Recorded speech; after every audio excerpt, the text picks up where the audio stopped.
To the wood shop. Welcome to SC Custom Designs, where we will no longer have to go like this to welcome you. So we printed up those a year or so ago, the SC Custom Designs. We actually have our sign ready. You may remember we did an episode 1. This will be episode 2 with Liz, who is a graphics designer.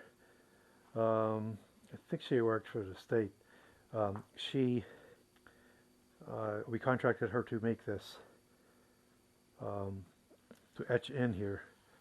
So this was done with printing, these guys out and then printing them in tile.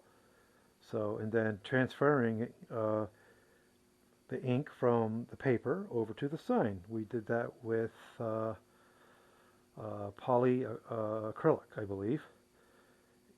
It was either that or I can't remember the name of the chemical.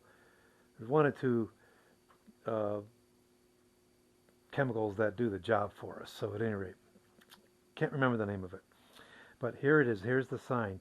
So the Liz recommended that we cut here and here. And I don't question her abilities or her suggestions. This is what she does for a living. So perhaps that has something to do with the balance of the sign. So at any rate, let's go. I wanted to show off a tool. And some of you guys may have this, gals may have this tool in your shop. It's not the table saw. But you can imagine, so here I want to cut this straight across the blade. If you see a cast here, it's because I fell on ice the other day while I was going out to the poly shed. But I'm okay. I just have a little damage there. It's going to recover in several weeks. So, all right. So this operation, however, is going to be very safe on the bandsaw. So some suggestions would be to do it freehand. I mean, I think if I mess up this line, Liz is not going to be happy with me. So we could use the square, right? Not really, because there's nothing flat here. So if you haven't guessed by now, you still have time to guess what it is that I'm going to use. So you may recall several episodes ago that we made a sliding table saw sled, and so you're gonna have these tools sitting collecting cobwebs until you need them, unless you have repetitive cuts. So I keep it over here. If you have repetitive cuts for a project, you're gonna keep it out. At any rate, it doesn't live on my table saw. So in the event you don't know what this is, it's basically flat board with those rails, and it's just going to sit right down in there like this. So you could very easily slide that across. Now I added these auxiliary hold downs, and we'll see if we're going to put those guys to use or not. So we'll just go ahead and set it down. And even if I move them forward, let's see, we're not going to grab anything necessarily. So what we're going to do is just hold it down like this and then slide it across like this. And I can do that all pretty safely, okay? So let's not forget our dust collection. You can see sometimes I don't put the dust collector on, and so there's a little dust. No big deal. Alright, so we're going to raise the blade. Not too much. You don't want to go too much, because too much cutting can be a problem in and of itself. Too much height, okay? So let's go ahead and just sort of line it up here. I'm just going to do it by eye. Okay, I'm going to move it back here like so. It's only a matter of time when I have to come up with a system where I have these hold downs in some semi-permanent fashion so that they're not in my way. So at any rate, let's go ahead and make this cut.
Alright, that made a quick job. So you can see I was able to safely keep my hands away from the blade as I made this cut. And there you have it. So I'm pretty excited. What I want to do is get this out into the poly shed and put my first coat anyways on the unit. I'm going to do that now. So the current camera that I set up that I have doesn't allow me to pause, so it's start and stop. So we'll call it part 3, where we go out and we go ahead and put the poly on. Now, sorry, it's not going to be poly. It's going to be, I'll show you, it's going to be tung oil, and I want to get the clear coat of it on. So hopefully I have some clear. I believe this is all dark, but I like to use this Danish oil. All right, I have that style, and I have this style here. Okay, and we don't want to use a high gloss because we're going to be videoing that, and I think that's all I have is high gloss. So at any rate, we're going to go out and grab ourselves some material. Actually, I might just go ahead and use this. I don't like to use lacquers necessarily, but and this is a satin. That's what we're looking for. We don't want anything high gloss, so we're going to go ahead and do that on the poly shed. That'll be part 3. Part 3 is probably going to be the semi-finished product. So, as you can see, this is a piece of live edge. I don't know if it's hemlock, I just don't remember. And we're probably going to put support on the back that will stop it through the years from warping. Okay, because it's going to be hanging up on, who knows, maybe with chain. And maybe it'll go right there. More than likely. So, hey, thanks for tuning in to SE Custom Designs. Again, demonstrating the sliding sled here that allows you to make cuts very safely. You may look up a recent episode that I did where I just set up a stop block here to make a little doggy step up for our neighbor, and I made the repeated cuts on here. Boy, it was easy. So if you don't have one of these units, you can ask me about it. Remember, we're putting our videos on YouTube, so please, if you like what you see, subscribe to our channel and hit the bell if you want to get notified that we are actually have uploaded a video. All right, without further ado, we're going to go ahead, take this out, and we're going to put a coat on it. Okay?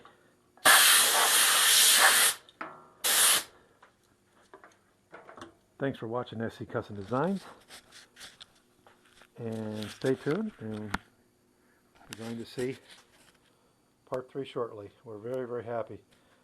Liz did a really good job. This is what she does. This is nothing that I would attempt to do myself, trust me. I know my abilities. Thanks, and God bless. Thanks for coming into my wood shop. Kind of late, so you can see that we always got something going on in the wood shop. Thank you for watching me. Take care, guys.